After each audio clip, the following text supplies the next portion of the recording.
10वीं कक्षा के विद्यार्थियों के लिए अंग्रेजी विषय का एक और पेपर का फुल सॉल्यूशन आप लोगों के लिए लेकर आ चुके हैं। 17 फरवरी नज़दीक आती जा रही है और हृदय की धड़कनें बढ़ते जा रही है, लेकिन आपको चिंता करने की आवश्यकता नहीं है, क्योंकि जिस प्रकार से हम आपकी तैयारी करवा रहे हैं उससे आप अंदाज़ा लगा सकते हैं कि आप अंग्रेजी के पेपर में धमाल धमाका जो करना है सब कुछ करके आने वाले हो। जी हाँ विद्यार्थियों, 2026 का पेपर। तो जो विद्यार्थी चैनल पर पहली बार आए हैं, चैनल को सब्सक्राइब कर लीजिएगा ताकि आने वाली क्लास का नोटिफिकेशन सबसे पहले आपको मिल सके। आइए बच्चों, तो यहाँ पर हम स्टार्ट करते हैं पहले क्वेश्चन से। आप सभी की तैयारी किस प्रकार है कमेंट बॉक्स में ज़रूर बताइएगा, और आप इस वीडियो को कहाँ से देख रहे हैं ये भी आपको कमेंट बॉक्स में ज़रूर लिखना है। चलिए तो स्टार्ट करते हैं हम सेक्शन ए से। पहले क्वेश्चन हमारा आने वाला है स्क्रीन पर। उससे पहले जो दोस्त हमारे जहाँ से भी इस लाइव क्लास में जुड़ रहे हैं, आप सभी का स्वागत है। और जो विद्यार्थी नहीं जुड़ पाए उनको एक बार ज़रूर शेयर करें, और आप कमेंट बॉक्स में ज़रूर बताएं कि आप इस वीडियो को कहाँ से देख रहे हैं, आपका नेम क्या है, सेंटर आपका कौन से विद्यालय में लगा है। पेपर में सबसे पहले आपको बच्चों सेक्शन ए मिलेगा। सेक्शन ए में आपको एक पैसेज दिया गया है। इस पैसेज को आपको रीड करना पड़ेगा। रीड करने के बाद आपको क्या करना है, नीचे दिए गए प्रश्नों का आंसर देना है। तो हम आपको डायरेक्ट पूरा पेपर हल करवाएंगे। जल्दी से सभी क्लास में जुड़ जाइए, और जिन विद्यार्थियों ने अपने दोस्तों को शेयर नहीं करा है उनको शेयर भी कर दीजिएगा, क्योंकि पूरा क्वेश्चन पेपर का हल यहाँ पर आपको करवाने वाले हैं। साथ में ऐसे विद्यार्थी जो चैनल को सब्सक्राइब नहीं किए हैं, चैनल को जरूर सब्सक्राइब करें ताकि आपको नेक्स्ट क्लास का वीडियो मिल सके। क्वेश्चन यहाँ पर पहला है, approximately how long is the Great wall of China. तो यहाँ पर आपका करेक्ट आंसर आपको ऑप्शन मिलते हैं यहाँ पर 4, 2100 किलोमीटर या 21,000 किलोमीटर, 210 किलोमीटर या 12,000 किलोमीटर। तो इसमें आपका करेक्ट आंसर होगा 21,000 kilometre. What was the primary purpose of building the Great Wall. तो यहाँ पर आपका करेक्ट आंसर जो होगा बच्चों वो हो जाएगा, करेक्ट आंसर को ही हम देखेंगे यहाँ पर, to protect from northern invasions. Option number B के साथ हम यहाँ पर जाएंगे। क्वेश्चन नंबर तीसरा है, what is a common myth about the Great Wall. तो इसमें आपका जो आंसर हो जाएगा वो जाएगा, it is visible from space without aid. Next question की ओर हम बढ़ते हैं बच्चों। Besides depends what other function did the Great Wall serve. तो यहाँ पर आपका जो करेक्ट आंसर हो जाएगा वो हो जाएगा, control trade and regulated migration. Next question को, today the Great Wall is a symbol of. तो यहाँ पर हो जाएगा Chinese resilience and engineering skill. Option number B के साथ यहाँ पर हम जाएंगे। नेक्स्ट क्वेश्चन आप देखेंगे सेकंड पैराग्राफ। इस पैराग्राफ को आपको ध्यानपूर्वक रीड करना है। रीड करने के बाद नीचे फिर क्वेश्चन मिलेंगे आपको, क्वेश्चन का आंसर हमें फिर देना है। क्वेश्चन का आंसर सभी इसी में से ढूंढ कर देना है, याद रखिएगा, सभी क्वेश्चन को ढूंढ कर ही देना है। हमारे 10वीं कक्षा के बहुत सारे विद्यार्थियों को ये वीडियो मिल नहीं पाया है, तो उनको आप शेयर जरूर कर दें बच्चों, ताकि वो भी क्लास में जुड़ सके और अपनी बेहतर तैयारी कर सकते हैं। Where did Ravi find the wallet. तो इसमें आपका करेक्ट आंसर हो जाएगा, नियर ए बस स्टेशन के पास में। What was not inside the wallet. तो यहाँ पर आपका आंसर हो जाएगा, photographs of Ravi's family. Why did Ravi decide to return the wallet personally. तो इसमें आपका जो करेक्ट आंसर होगा he felt urgent to go show. Next question की ओर हम बढ़ते हैं, why was the wallet so important to mister Sharma. तो नेक्स्ट क्वेश्चन का जो आंसर हो जाएगा उसका आंसर हो जाएगा, it had photographs of his late wife. Next question, what relation did Ravi have at the end. तो यहाँ पर आपका जो आंसर होगा वो हो जाएगा, honesty can deeply impact someone's life. Option number B के साथ यहाँ पर हम चले जाएंगे। उसके बाद में यहाँ पर आपको एक पैसेज मिलेगा। इस पैसेज में आपको क्या करना है बच्चों, एक तो टाइटल देना है और आपको नोट्स बनाने हैं और टाइटल देना है। चलिए बच्चों, तो इसको रीड करेंगे। Reading is one of the most enriching habits a person can develop. It is a gateway to knowledge, imagination and education, emotion, understanding. तो इस प्रकार यहाँ पर पूरा देखोगे आप, तो हमने तो पढ़ लिया इसको, आप भी इसको अच्छे से पढ़ लेना एक बार। सभी के पास मॉडल पेपर होंगे ही सही। तो इसका जो टाइटल होगा बच्चों वो होगा, the importance and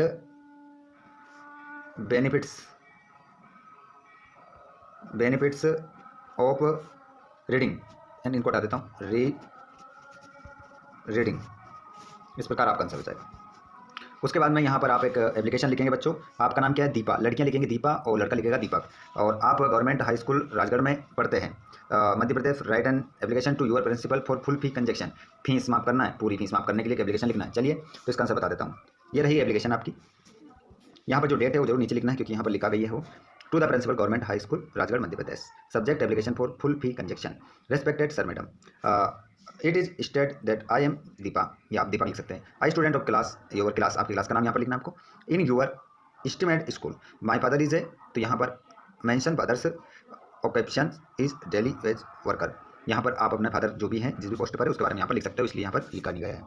and the sole earner in our family of, तो मेंशन फैमिली साइज, आपकी फैमिली में कितने पर्सन हैं उनके बारे में यहाँ पर आप लिख सकते हैं। Members, due to our difficult financial situation my father is unable to pay my school fees, I am a diligent student, have always performed well in academies, I am keen to continue my studies and assure you that I will work hard to achieve good result.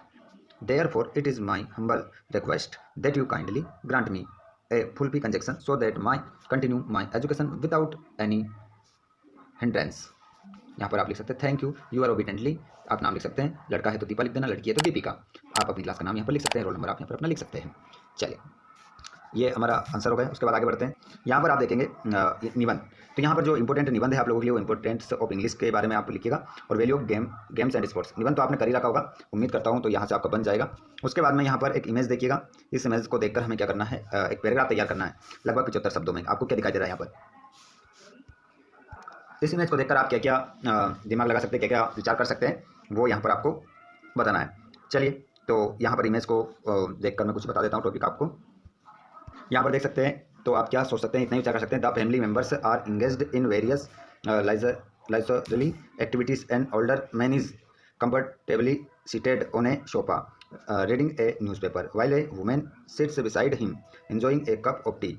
A young girl stands near the man seemingly helping or observing.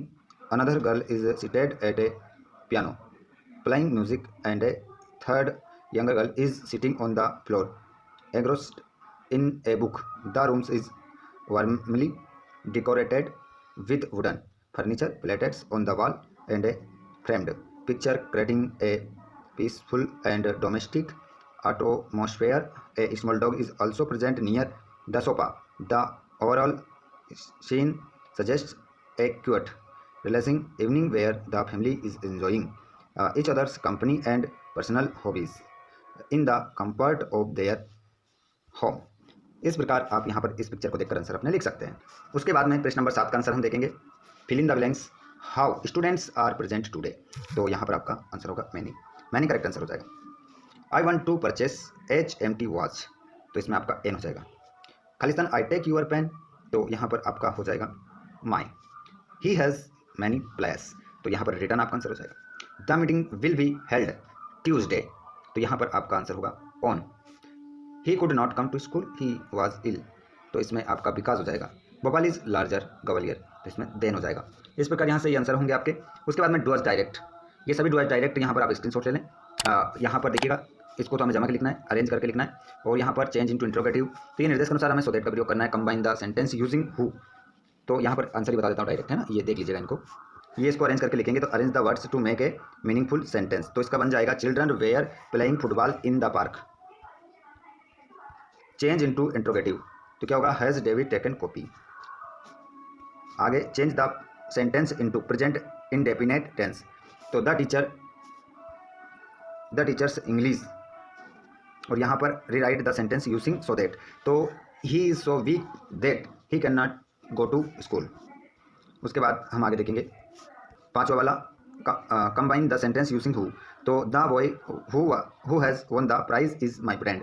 यहाँ पर ही 6वां वाला, rewrite the sentence using unless in place of if, तो unless the comes on time the teacher will punish her, तो इसका answer ये भी देख सकते हैं। Change the sentence into passive voice, तो a letter is written by Seema. आगे चलिए, उसके बाद यहाँ पर आप देखेंगे सेक्शन डी। सेक्शन डी में आपको टेक्स्ट बुक के क्वेश्चन मिलेंगे, ऑब्जेक्टिव टाइप, इनके आंसर भी हमें लगाना है। How much money did Lencho want, तो 100 पेसोस आपका आंसर होगा। Where was the monthly accounts of the baker recorded, तो इसमें आपका जो आंसर हो जाएगा यहाँ पर हो जाएगा on the wall, option number A. अगला, what was Gautam Buddha's childhood name, तो यहाँ पर आंसर होगा सिद्धार्थ गौतम। नेक्स्ट क्वेश्चन को हम देखते हैं,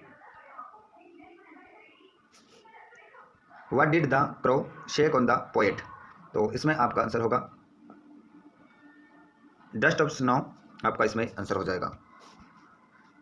उसके बाद में 10वें वाले प्रश्न के आंसर भी हम यहाँ पर इस पैसेज को पढ़कर देंगे। Who accompanied Nelson Mandela on 10 मई 1994। तो इसमें आपका जो करेक्ट आंसर आप ऊपर वाले पैसेज से पढ़कर जो लगाएंगे वो लगाएंगे बच्चों, his daughter Zenani. Where did the inauguration ceremony take place. तो इसमें आपका जो आंसर हो जाएगा वो हो जाएगा Union Building amphitheatre in Pretoria. Next third वाला, what was the historical signification of the location. तो इसमें आप answer, it had been the seat of white supremacy now hosting a government for all people. Next question यहाँ पर आप B वाले को देखेंगे, who is the poet of the poem Fog. तो इसका जो आंसर आप लगाएंगे वो लगाएंगे Carl Sandburg. What does the poet compare the folk to. तो इसमें आपका आंसर होगा cat. How does the folk come according to the poem. तो इसमें आपका आंसर होगा स्लोली एंड साइलेंटली। उसके बाद में बच्चों, अगर आप चाहते हैं कि आपको सभी क्वेश्चन का आंसर मिले, ये भी 11वें के सभी क्वेश्चन का आंसर मिले आपको, 12वें के, 13वें के, 14वें के, 15वें और 16वां, सभी के आंसर अगर आपको चाहिए तो आप हमें कमेंट बॉक्स में बताइए। जैसे कि निबंध है, जो हमने छुड़वाया है, नोट्स है, इनके प्रश्न अगर आपको चाहिए ना तो आप हमें कमेंट बॉक्स में बताइएगा। हम आपके लिए नेक्स्ट वीडियो लेकर आने वाले हैं, उसमें सभी प्रश्नों का आंसर करवा देंगे। लेकिन उससे पहले कमेंट आना चाहिए तो करवाएंगे, अन्यथा वीडियो इतना ही रहेगा। बाकी सब्जेक्ट के वीडियो आपको जल्दी मिलेंगे, तो आप चैनल को सब्सक्राइब कर लीजिएगा ताकि आने वाली क्लास के वीडियो आपको मिल सके। धन्यवाद।